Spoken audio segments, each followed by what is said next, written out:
Hi, Adam. Hi, Raki. So I will introduce you. Although I think we all know who you are, Adam. You're a frequent flyer on these Facebook lives. But I think what I particularly wanted to say is that not only are you an amazingly brilliant teacher on movement for modern life, but you're actually one of my teachers as well. So this is an extra treat for me to chat away with you and ask you all these questions about strength. And I think I was it didn't quite come to fisticuffs, but I was because we're very yogic movement for modern life. But as soon as this came up, I said to Kat, I really want to talk to Adam about strength because I think I've gone through life feeling that I am not strong, and I think of late I've started to convince myself that maybe I do have a little bit of strength, but actually maybe we should, because we've had it. I know we've chatted about this before because we're also, so here's a spoiler, everyone. There's a brilliant blog from Adam coming out on Friday where I chatted to him a little bit about strength. But yeah, I am really curious, but particularly when it comes to yoga, about what is strength. So is it possible to define what Yeah.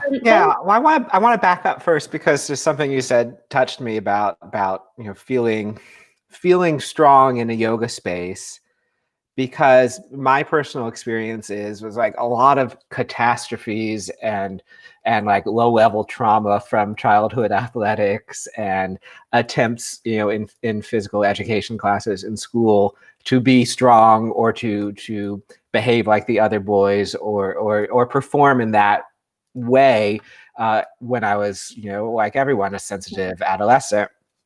And the yoga space was the first space that I felt really good about my body. And I felt like I can do this stuff. And the environment was conducive to me having a new relationship with embodiment that didn't have all that baggage of teenage football. Yeah, and teenage PE classes. I think I still get a little. Yeah, we can't talk about it too much or we'll get too sweaty. Yeah, I know. But like that's a context for a lot of us. I think a lot of people come into yoga because other things didn't work or they didn't feel welcome in other places, or like this is the one that felt really good. But strength is a part of embodiment. And what we've talked about is like flexibility. It's not a big surprise to talk about flexibility in relationship to yoga. Like cocktail parties, you'd say you do yoga, they're like, how flexible are you? So like we know that flexibility is a big part of it, but strength somehow feels like a surprise to some people. So within the yoga context, I think we can think about strength in at least 4 ways, if I can remember all 4. The first being is just the strength of our muscles, like what we would normally associate with strength, being able to lift heavy objects. But in the yoga space, that'll be, let's say, supporting the weight of our body in something like plank. So to support the weight of our body in something like plank, we need strength of the arms and shoulders. We need strength of our core, and we also need strength of our legs. We need strength of the whole body. So that is, one of the things that requires strength in yoga. And then the more complicated the shapes get in terms of relationship to gravity, the different types of strength, the different places we will need to support ourselves. So something like an arm balance where you don't have any feet on the floor will require a little bit more shoulder strength, a little bit more core strength to lift you up. Or even if it's not a really fancy thing like an arm balance, if you're standing on one leg in tree pose or dancer pose or any of the standing balances, you'll need different ankle strength. Even for people just being barefoot, you need ankle and foot strength that's different than what you would in other things. But then along, if you're standing on one leg, you also need some hip strength. You, of course, need some core strength to stay balanced. So like on and on, it's not just flexibility that supports you in yoga shapes. There is strength. So there's that like holding yourself up against the pull of gravity in a variety of different shapes is what strength is primarily important for in yoga. But then there's also the strength that supports flexibility. And then we have a podcast where we really geek out about this. So you have to like hold me back if I get too geeky.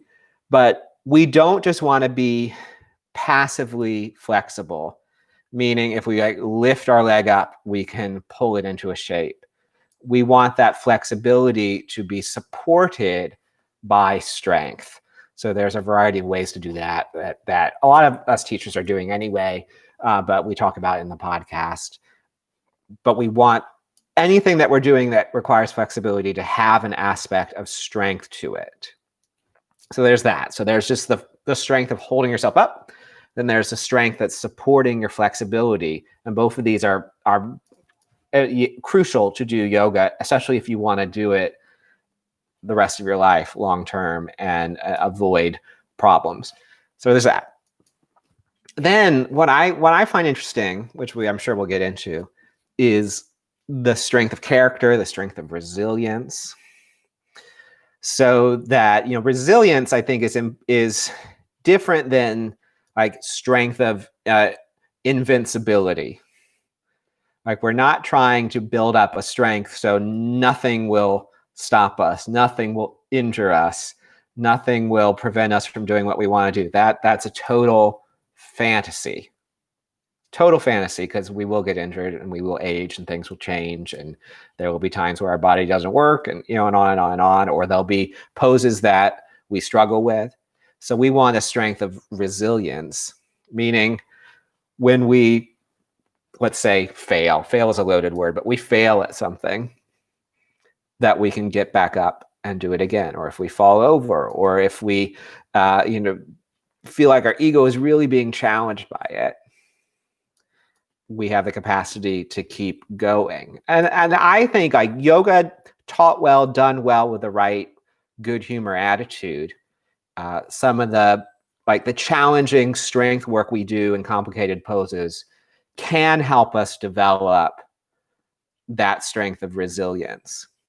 If you're a person for whom crow pose is tough, and let's say that's probably 99% of the Earth population, it is tough.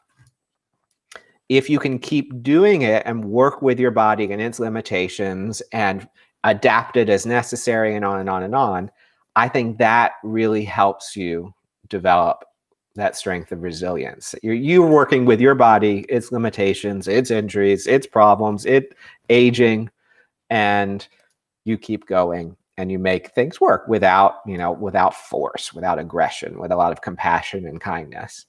So that's like a strength of resilience. Mm-hmm. But I think there's a whole other exciting layer, is like the more you dive into yoga teachings, I think you develop the strength of the Dharma.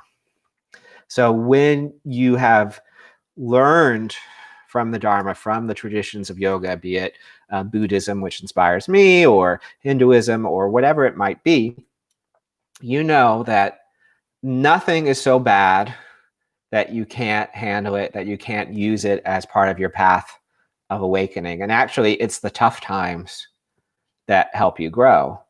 Like I imagine most people during lockdown have had to deal with all their stuff, things bubbling up in relationships, because it's under adversity and challenge that we're forced to grow. And it's actually those times that give us an opportunity to grow. And when you have the strength of the Dharma, and you know this, but you know that we can use all of this to help us, continue on our path of awakening, then nothing's so bad. Everything's all right. We can work with it because we know that. So there's that strength of the Dharma. So that is a really long answer to what strength is, but that's because I'm really excited by strength in yoga practice. I think flexibility is one thing, but there's all these other layers that I think are really important, especially if you're like me and enjoy pretty physical yoga. I just like it, putting all the yoga out of it and just seeing like fun things to do with the body. I really enjoy it. And then I see, the more I do that, all the layers of mind-body connections underneath that. So that is my thoughts on strength. Great. General overview. And they really do overlap, and it is multi-layered. So even something really simple like you were talking about strength and resilience, but it could be that you fall out of tree pose and then you have a mental dialogue which can link you back to some of the teachings, and if you're beating up on yourself. But it might also be that maybe what you need is to build up your hip strength and your ankle strength, and maybe not. And one thing I love to try, which is surprisingly a load more challenging than you'd imagine, is to actually put your foot up, against your leg without yanking it into place. And it's so easy. And so you're working on strength, not. Yes. So even something really simple like tree pose, which is maybe something we can understand, even if you just have your toe on the floor and your heel at your ankle, it can really teach us a lot about all those layers of strength, can't it? It's that's a perfect example of working hip strength along with flexibility, is doing something like tree pose and saying, I'm not going to use my hand to lift that leg up. And that may seem like a little thing, but actually I think it's a big thing, that you use the hip's own strength to place that leg. And then you can even make it more difficult by not allowing the lifted foot to touch the standing leg. But that's a whole and not layer. beat up on yourself, because I think that's what's interesting about yoga as well, isn't it? It's like, I think you have to, like, when you're trying challenging things, ask yourself, am I trying to be invincible or am I trying to be resilient? And you just have to have that attitude check with yourself. If you're falling over in tree pose and you're just angry at yourself, why? Like, is there some high stakes to having to do tree pose? Or do you think you need to be invincible and everything should happen for you? Or you think, I'm actually training in resilience? Yeah. And just doing tree pose is not bringing us enlightenment, is it? But maybe our attitude. The attitude underneath it. Yeah. And we'll started to get loads of questions. So quick hellos to Kathy, Heidi, Salome, Alex, loads of people coming on. So hello, everyone. And before we start taking some of the questions, we've had loads of questions in the movers group as well. Well, in fact, this does touch on one of the questions, and I think it goes back to something you said, which was about injury. And in fact, we had so many questions, didn't we, about you said strength, and people did respond with, I have an injury. So I think there were questions about strengthening after injury, but I also wanted to talk to you about the relationship between strength and avoiding injury, because sometimes we can push, can't we, when we're trying to be strong? Yeah. So I think, like, let's talk just in general about injury and recovering and moving on. And I think the first thing to say is I can't address individual questions about injury because I'm not qualified and I'm not there with you, and I can't do diagnostics. So I can't tell you specifically how to work with your injury, but I can give you some like general advice about the physical. I can give you some general yoga advice. I think the general yoga advice is, when you have been injured, you have to, maybe even before you start whatever you need to do in your yoga practice to do it, you need to mourn a little bit what you have lost, and go through the process of recognizing any attachment you have to what you had before. And you need to go through your own process, maybe grief process, of saying that is gone. Something new will arise, and it might be exactly the same. It might be better. It might not be the same, but something new is going to arise, and you have to let old way go, which is, of course, very hard. But you have to recognize when you are attached to what you had before and think you should have what you had before. Nothing is ever certain, and we never really have anything. So if we're attached to, I have the strength to do that, at one point it's going to go away. It's going to go away by injury. It's going to go away by age. It may go away all at once, or it may go away gradually, but it's going to go away. So you can't get too attached to what you had before. And I know that's tough. So you have to do your own work to notice when you are attached and grieve, mourn, do what you need to do. And then you can start to work on something new with an open mind. So there's that really tough work. And then you have to have the attitude check. Again, like I've said, like, are you trying to be invincible? Or are we trying just to be resilient and keep moving forward? Then the general advice is, one, work with your medical professional and see what they have to say. And then you decide if they have given you reasonable advice. And maybe you get a second opinion if you don't like their advice. But work with a medical professional who has diagnostic tools and can tell you, give you well-informed advice about how to work with your injury. Then you got to think, let's just say the injury means it's hard for you to bear weight in plank. We'll just make something up. And you used to hold plank for 2.5 minutes, and you built an identity around the strength of being able to do that. Well, you're not going to come back and hold plank on the floor.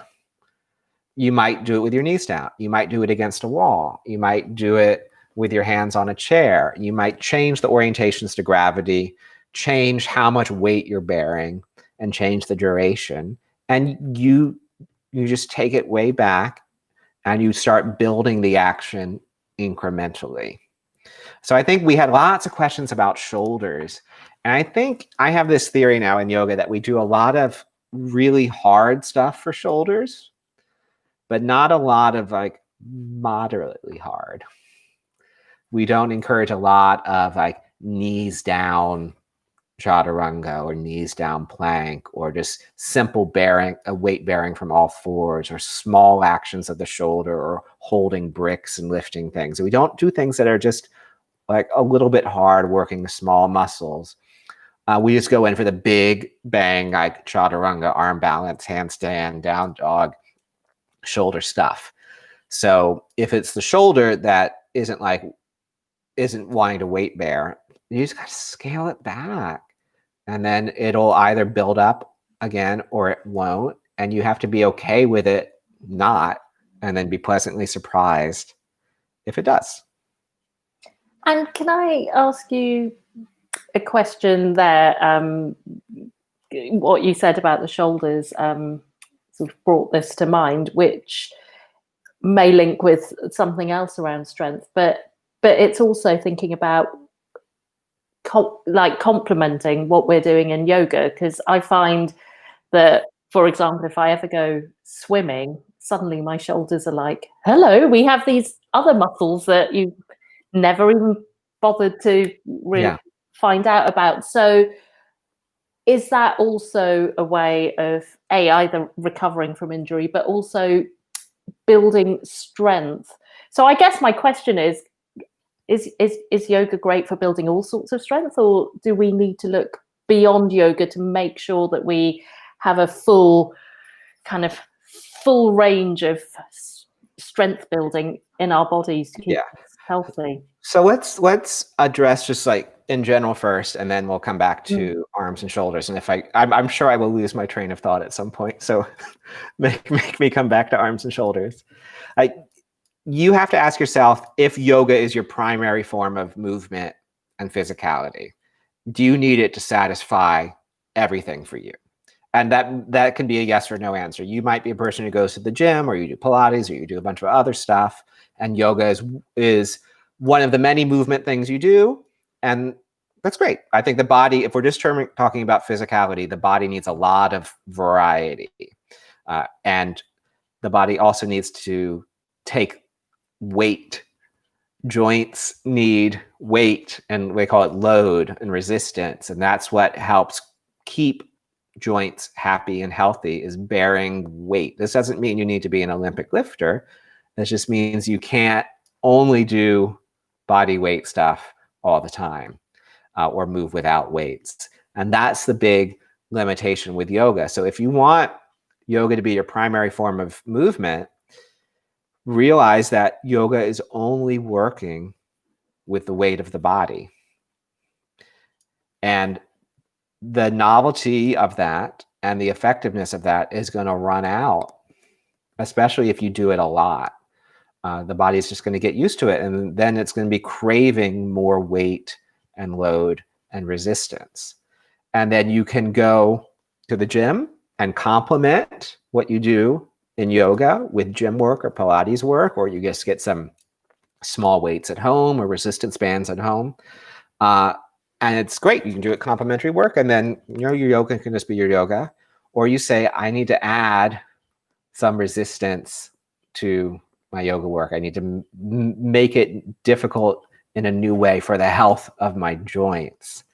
So that's why things like small weights on occasion, or resistance bands, or using blankets on the floor to slide around, or taking away stability, which I do sometimes. Like I have my whole brick challenge, and other people do things on wobble boards. I know all that might seem a little bonkers, but the body needs new challenge to stay healthy in the joints. You can't just do the same thing over and over again and expect it to keep working. It doesn't. It does not work like that.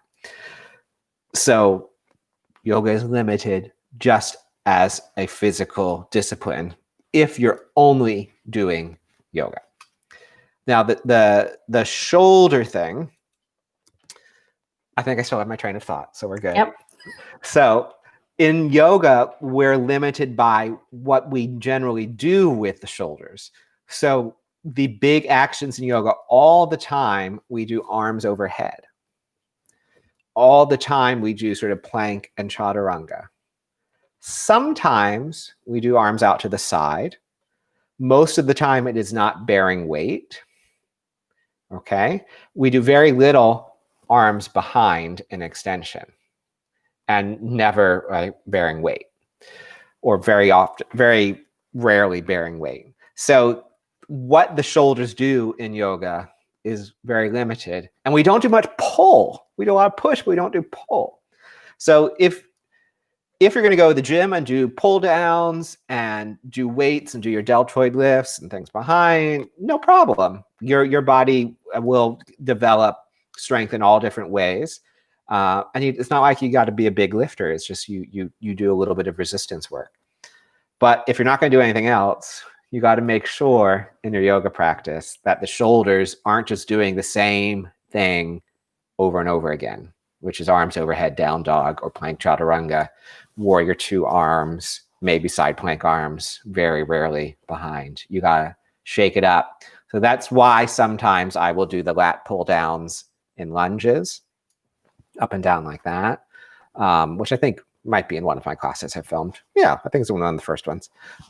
So I try to shake it up with the shoulder stuff, but it's going to be limited because we don't generally use weights or resistance bands, and we're just lifting our arms up.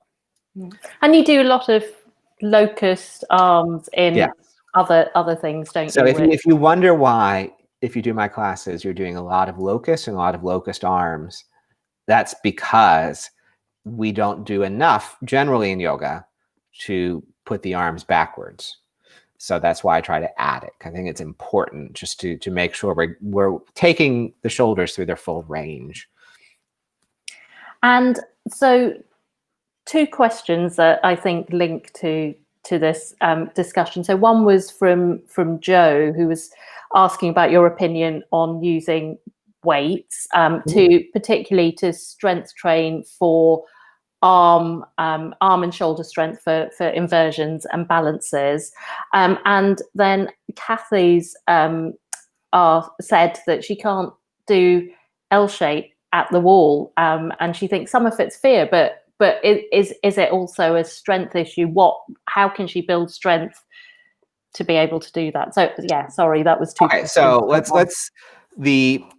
talk about first using weights. I think it's a great idea. I haven't had the courage yet to film a class and like pull out the 2-pound weights, but I have my eye on it, and I think if you have little 1-2 pound weights at home, or just some tins, just every so often do your warrior 2, hold those things out there, your high lunge, hold those chickpeas up, and just see what happens. It's gonna shift things. And I've been trying to incorporate, like if arms are going up, just holding a brick between my hands, or in locust, what's really brutal, holding a brick between my hands as the arms go back and squeezing in. Horrible. But because it reveals that, oh, I don't use those muscles in that shape. I'm not building a strength profile in that shape. I'm just flopping my arms around. And it's important to have, in whatever shape we're in, to also have strength there. That just makes sure that everything will be happy in the long term if there's a little bit of strength along with the flexibility. So yes to small weights and resistance bands. I don't know if anyone on the site has done any work on it, but if they haven't, I'm sure they will. Then there's the training for inversion. So we can talk about weights and then also the L shape.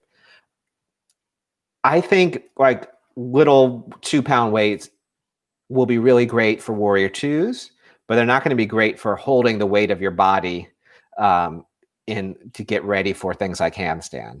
But what you can do for handstand is do the L shape, and that's like not trying to balance, or just at the wall, not the L shape, just with feet on the wall, and hold it for a healthy amount of time for you and develop the strength without trying to balance.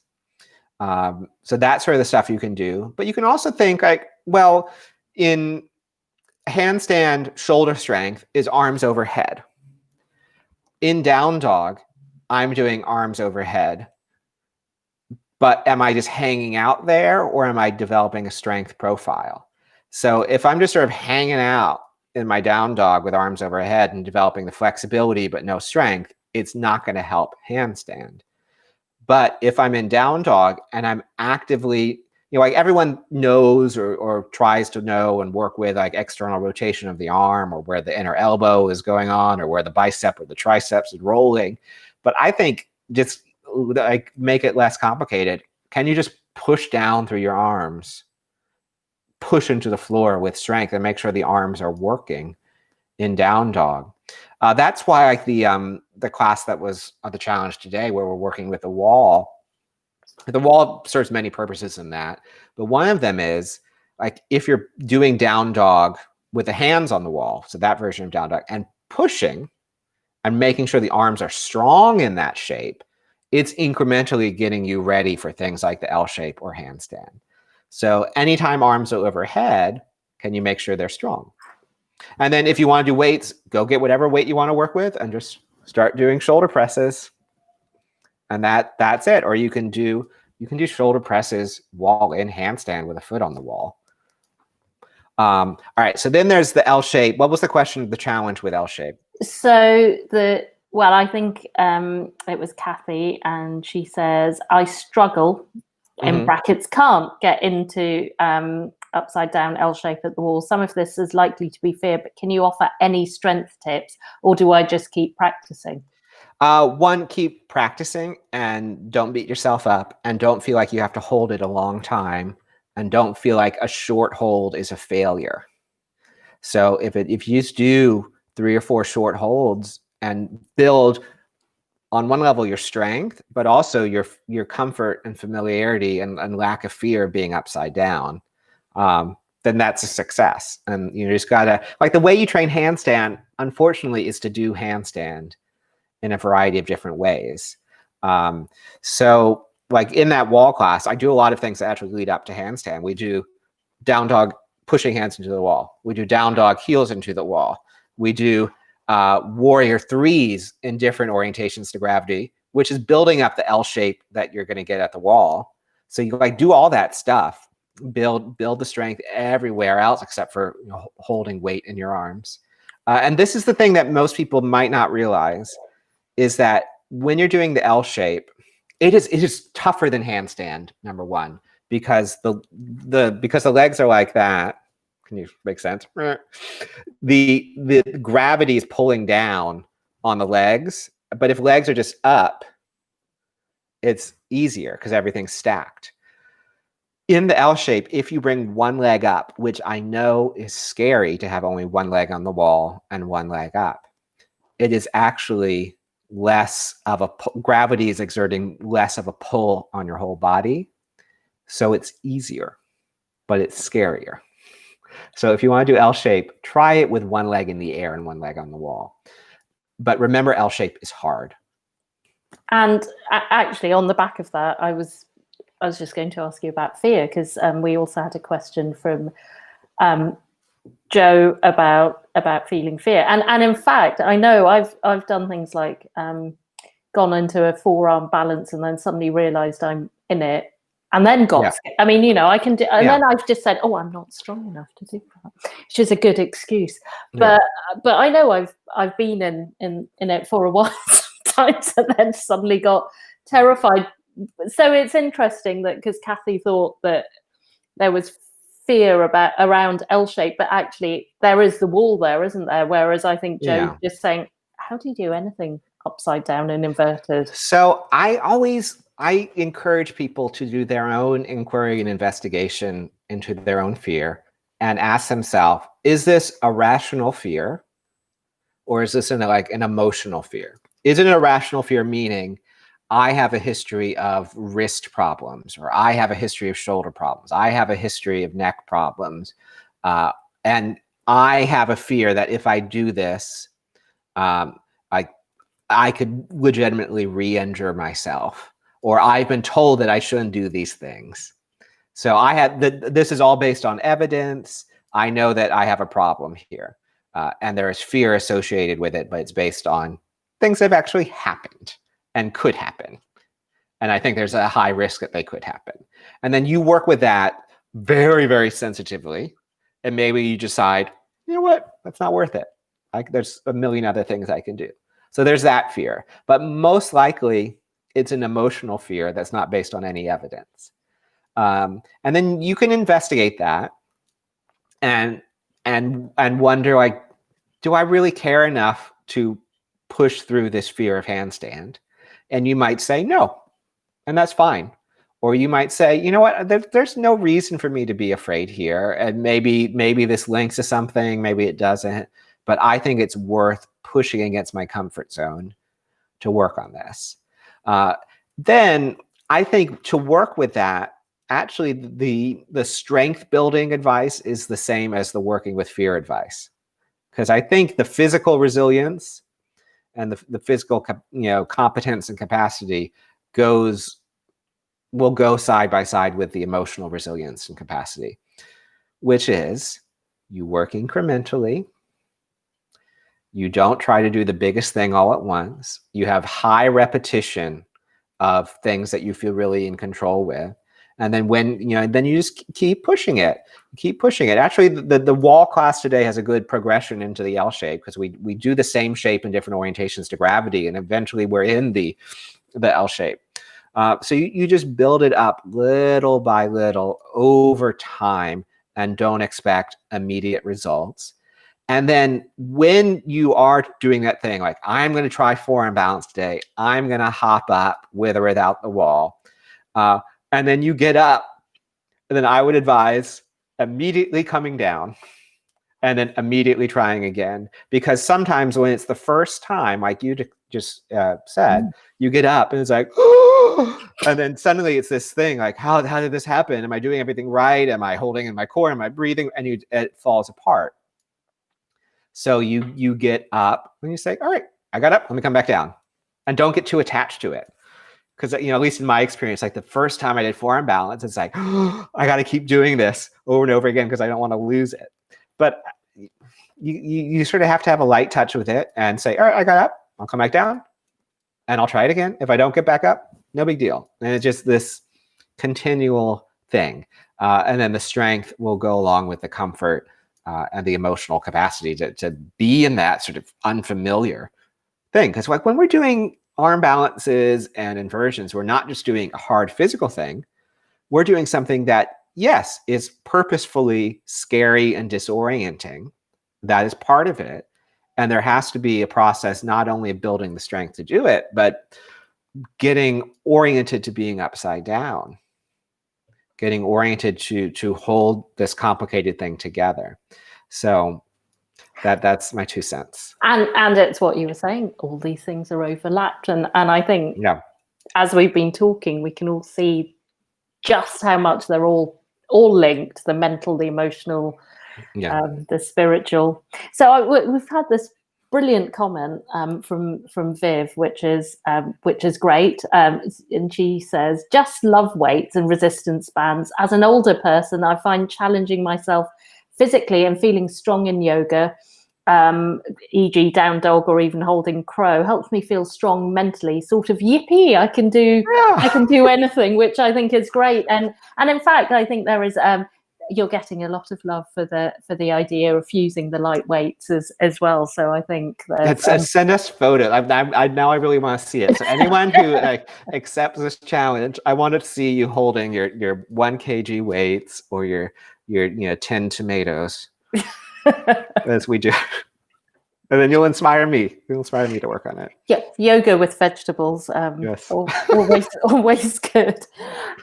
We had a question. I think we're getting into this territory from Sandy, and again, it was around injury. It was avoiding injury, but it was also about building strength, which was. Could you talk a little more about clever alignment cues? And I think what she's referring to is she said she really liked your not so wild thing, but it's about how can you avoid injury by being mindful, I think, of alignment in building strength. So let's just say, and I think Sandy's here, so if I've misinterpreted that, please type in again. So number one, there's no magical alignment. There's no perfect alignment. There's no right alignment. And it's all going to be personalized. But there are a few things, like general principles, we can work with. And so to work with the example, so she was referencing the sort of version of side plank wild thing that I teach. Where we often that people come into the shape, if you don't know what it is, imagine yourself in down dog. You lift one leg up into the air, bend that leg, and then that leg comes all the way down to the ground and you land into a back bending side plank. So it's slightly cuckoo, but fun if you can get there. And it's a lovely sort of spiraling version of plank with a little bit of back bend, which is nice if you can get there. And I just don't like the transition into it because I feel within the transition, I lose my capacity to be mindful and to really feel into my own shoulder, my own anatomy, my own wrist, and sort things out. So the principles that help that reformed version of wild thing, I think can help you in anything, which is one, slow it down. Maybe take complicated, challenging things for you out of big transitional movements and just do them in isolation. So you really know what you're doing. Then the shoulder and wrist stuff, you just have to be empowered to take the time and play around and find what works for you. And I know that might sound a little wishy-washy, but there's no magical alignment for me to tell you how much to spread your fingers out, how to turn your wrist, turn your hand in or out. Like I can tell you that you are empowered to turn your hand in and out. You are empowered to rotate your upper arm one way or the other. until you find weight going well down into your hand, until you feel your elbow is, muscularly engaged and nothing is hurting you. Like as a general principle, we don't want to feel isolated pain in a joint.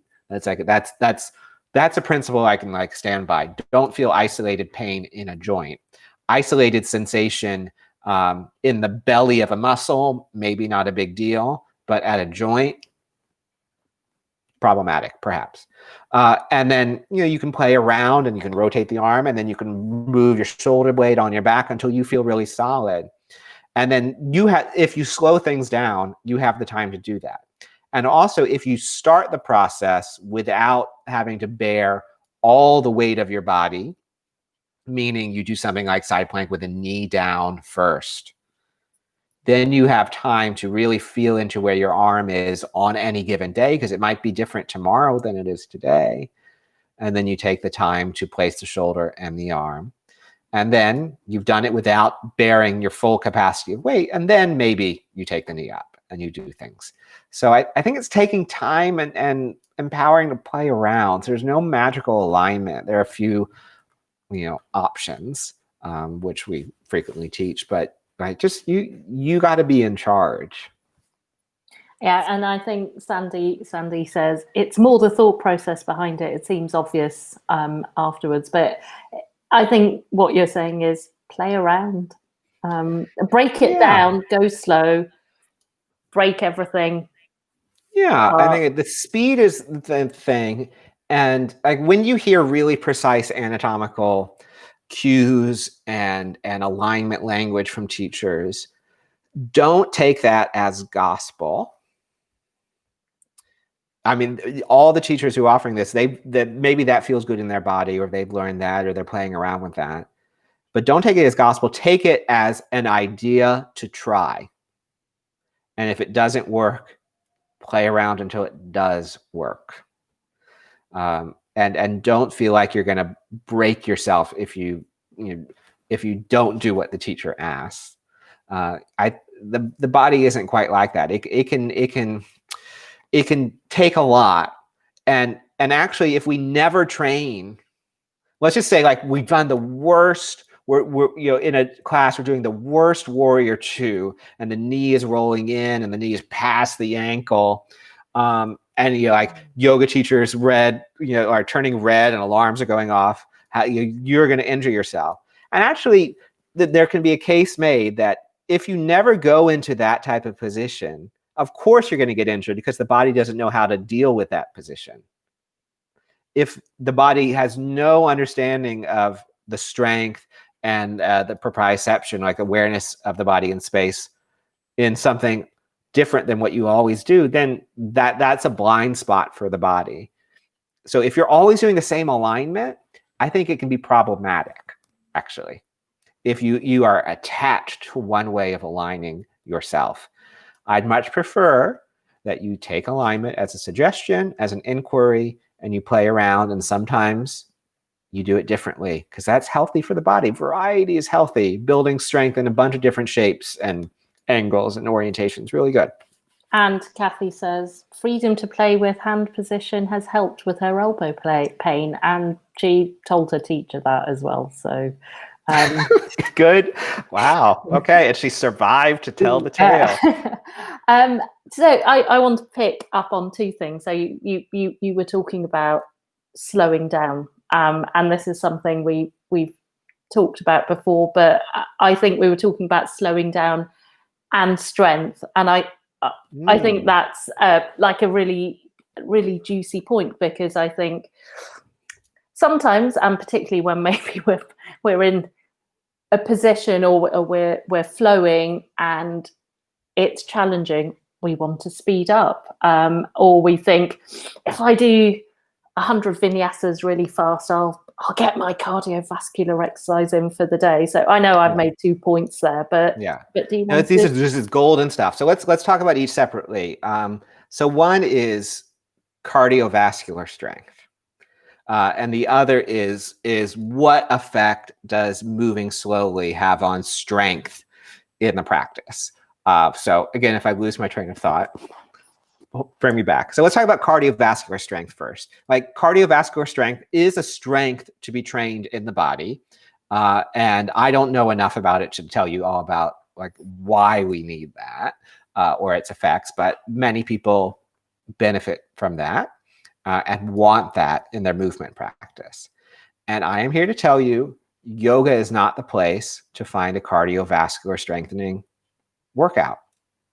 It is not built for that. It cannot handle that, and it's not going to efficiently deliver that to you.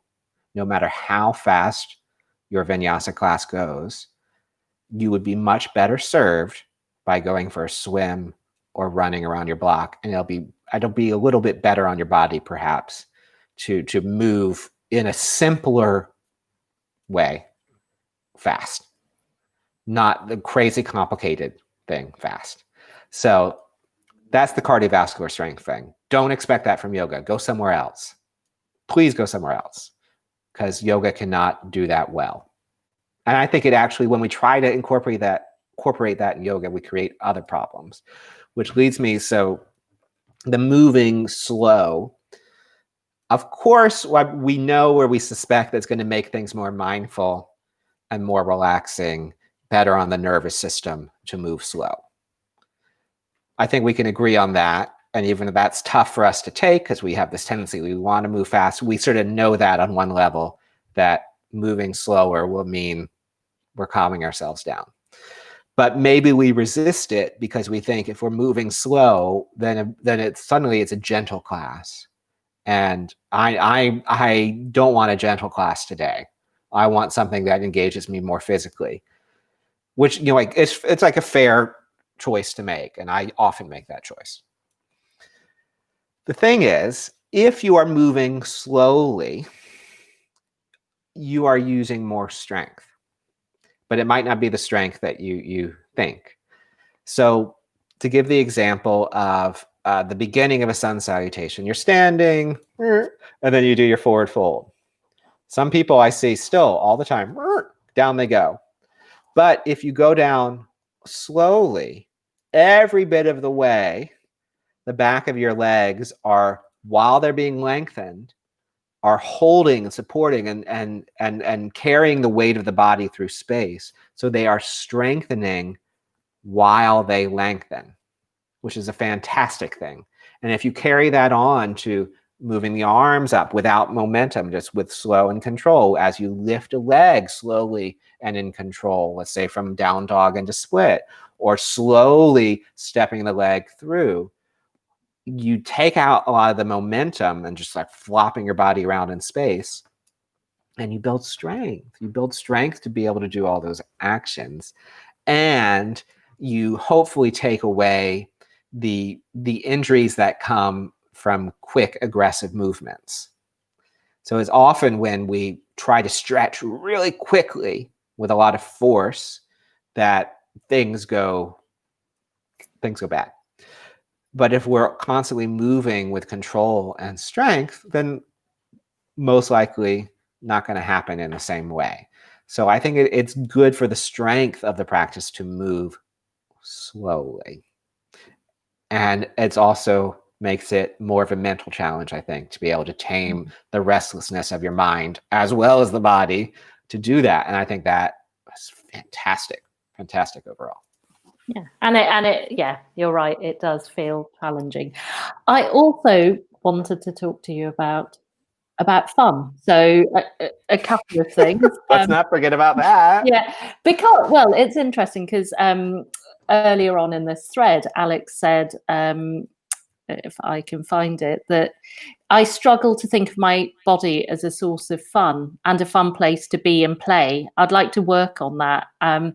But even that language tells me we tend to think of everything as work. So I was going to ask you about fun, but also in the context of, I think we were talking about Wild Thing, and because I like Wild Thing, so I always think of that as a fun thing. But whilst you were talking about breaking things down as well, that I think there's an element of fun in unpicking this. Yeah. And I don't know anyone else who unpicks them quite in the same way you do. And I I know that you're always saying that we'll just go further with it, follow it through, which is also a brilliant exercise in focus. So I've asked you about 10 questions there. Yeah, well, I think it's good because I think we run the risk with strength work and the fact that strength work does require repetitive drills.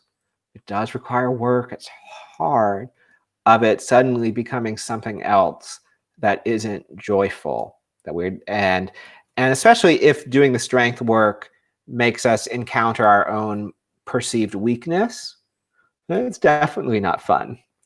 So I've talked before about having an underlying attitude of self-compassion. So I think no matter if it's meditation, if it's yoga, if it's anything you're doing on this path of awakening and self-work, you gotta make sure that your fundamental attitude is kind and caring towards yourself, that your path is lit by that, not by this need to be some invincible, strong, skinny, lithe, flexible, perfectly calm and capable, whatever, Wonder Woman. Because sometimes that sneaks in there, even if you don't think it's there or not. Your yoga practice can be guided by the wrong fundamental attitude. Not the wrong, or let's just say not a helpful one. So the fundamental attitude of kindness and care is important. So you have to constantly remind yourself of that. But also play is important. So I'm trying to be better about, along with, sometimes you gotta do the work. You gotta do some press up drills. If you want to do yoga that involves chaturanga and arm balances, you gotta spend some time on your knees and just doing repetitive press ups. Sorry, but if you don't do that, you never really develop enough just body muscular strength to do these things. But side by side with that, I think you got to have a little play with, let's just say it's crow pose. So I'm trying to be more hopping and rocking around and rolling and making sure we're laughing and we have a light attitude. So it's sometimes important to be very serious and structured about crow or handstand. Other times you got to let that go and just summon your inner 5-year-old that didn't care and just flop some legs up. And it all builds together, I think. I'm going to shift us because we had a question, and I bet people out there are thinking of this as well. And I haven't asked you core strength, so I'm just going to leave out. Oh, yes. The specific question was about relaxing and releasing. So I'm guessing this is in relation to the pelvic floor. But in general, I know you have a lot to say about I have so much to say about core strength. We might have to save it for another live because we could talk about it for hours. But here's the short answer. We have to acknowledge the weird, screwed up social pressures for core strength, or what we think core strength is. Because sometimes we conflate core strength with flat abdominals and developing a really rigid, non-flabby, tight, ripped, whatever, look at Men's Health, look at Women's Health, look at all those magazines, and you see the same thing. So we got to acknowledge the social pressures and unpack that and try to step away from that. And then think, all right, well, what actually is core strength in yoga? Core strength is helping me support my center in different orientations to gravity. In plank, it is helping my center not fall to the floor. In tree pose, it's helping me not wobble in my center. In other poses, it's bringing lower limbs to upper limbs. So in Bakasana, it's bringing the lower limbs into center. It's bringing the legs into center. So it has little bitty purposes. But then there's just the holistic core strength, which is simple, which means engage the arches of your feet. So there is a connective tissue chain that goes all the way up through your pelvic floor, which then tells your center to support your body weight, but doesn't get so rigid that you can't breathe or move. Often we think engage the core, suck everything in, suck it, make it hard, hard, hard. That's not it. That's not helpful. It's more helpful just a light toning and lift from the arches of your feet through your pelvic floor for most things. And then when it's isolated, just knowing what's happening, knowing that the side of your core is involved in side plank, or the sort of X line of your core from side to side is involved in the twisting. And you can summon those things if you're skillful enough to help you do isolated core actions. But I think the question was about, like, should it just be, should I hold things in? And I think if you are in a position that you cannot let your pelvic floor move with breath, you have gone too far, or you're holding too tightly in. And this will go directly against perhaps instruction you've heard or interpreted from different lineages to always engage pelvic floor or mula bandha or whatever it might be. And I'm okay with saying, I don't think just in terms of movement that it's very helpful just to have a rigid pull in and up. I think it's far more helpful to let that area breathe and move so it does what it should do, which is let go, contract with breath. The mula bandha stuff, it gets more esoteric, and it's about subtle energies. And so, like, if you're doing that, know you're doing that. But if you want this just to be about movement, that's my advice. And I think you also said the magic word there, which is light. And I think a lightness of touch when it comes to core strength is really helpful, because I think if you get a little bit tight and go all out for it, I find it kind of counterproductive. So I think it can build, but I think, as you said, if you're trying too hard, I think so that light lifting of the arch, and actually it's as simple as that. You engage and fire everything up from that simple action, and who'd have thought it was all in the feet? So much of it's in the feet. The feet are powerful. Yes. And then one, there's another question which I'll read out in a second. But we had another pre-submitted question, which was someone was saying that post retinal detachment surgery. So this is Janet. She's not able to use weights. So how can she keep the strength and power without actually? So she's obviously is using the weights, and we've talked about how useful weights are. But what can we do if we can't use weights? I mean, that's coming back to one of the first things I said, is that maybe you have to mourn for what is lost and let go of your attachment to what you previously were able to do. And that will be emotional, and that will summon lots of, for whatever reason that you are attached to that, it's going to come up and you're going to have to do the work to deal with it. And then you let that go, then you accept the reality of where you are. And then I don't know enough about that particular situation or her or what doctors have told, so I can't give specific advice. But you got to think, well, what actions do I want to do? Can I to do my yoga practice or to feel happy and healthy in my body? All right, I can't do it to that level. I can't do that with holding 20 kgs over my head or whatever it is. But what can I do? I think anytime with injury, you have to stop saying to yourself, I can't do that anymore, and say, well, what can I do? List all the things you can do and start moving. And then maybe you can't do it to the extent you used to do it. No problem. What can you do today? And then you do that. And then things will shift or they won't. But you got to always start with, well, what can I do today? Where am I actually? And you can't resist reality.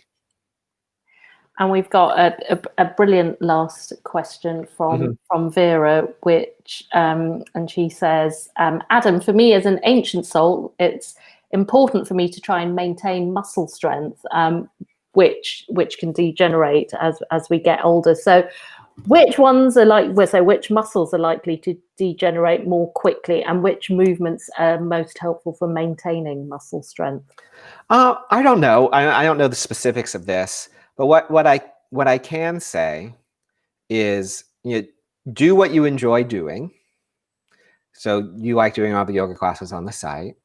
Then know that as a general principle, adding a little bit of weight and resistance will help the joints stay healthy. It doesn't mean you have to suddenly get a 10 kg weight. It's like little things.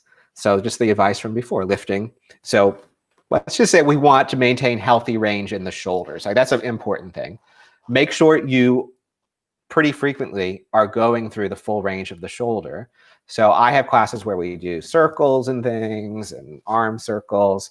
And in my classes, I try to go into all the different positions. So just make sure, number one, in all your joints, you are going through a full range of motion, and you are noticing when that motion becomes restricted.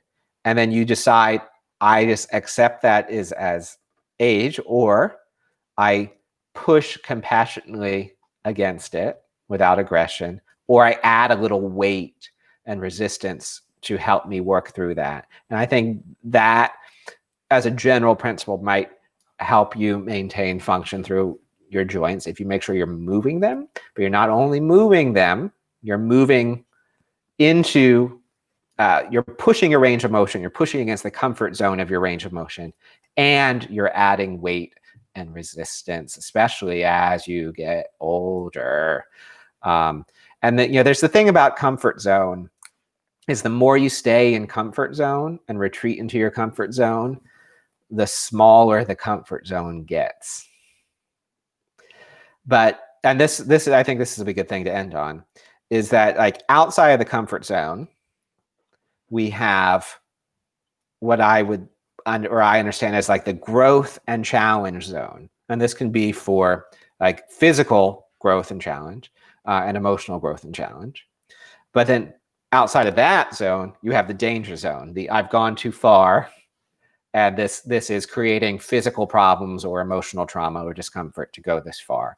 And I think it's really a good idea to, especially in yoga practice and in movement practice, to make sure a lot of the time you're in that growth and challenge zone, because the body and the mind and the heart are going to respond well to that, to be in the growth and challenge. And know when you're pushing too far, or learn based on the consequences that happen when you push too far and go into that danger zone. And also, comfort zone is really nice, and it's important to take some time in the comfort zone. But you know that if all your time is in the comfort zone, suddenly everything will be danger zone, everything will be scary, everything will be hard, and will get increasingly more hard. So keep. Yeah, so that was like a negative thought, but I think it's like enjoy the challenge, but have a light touch, and make sure your fundamental attitude is one of self-compassion, kindness, care, and that strength is there to develop your resilience through challenge, physical, emotional challenge, not to become Superman or Wonder Woman or whatever invincible thing. Brilliant. It's a great note to finish up on. I can't believe that all that time has passed. Yeah, it's fun chatting with you. Loads of stuff to talk about. Thank you so much. It was brilliant, and in fact,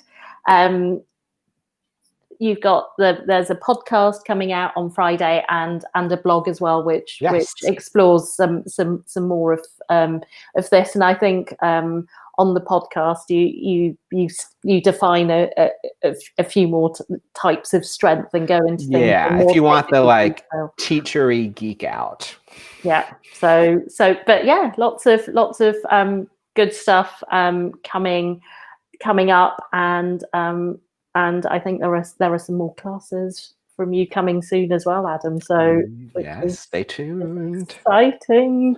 So so yeah, I can't wait. I can't wait for those. Thank you so much, and thank you for pushing us to come out of the comfort zone and be playful and break things apart as well. I quite like deconstructing it all. So thank you my pleasure very much.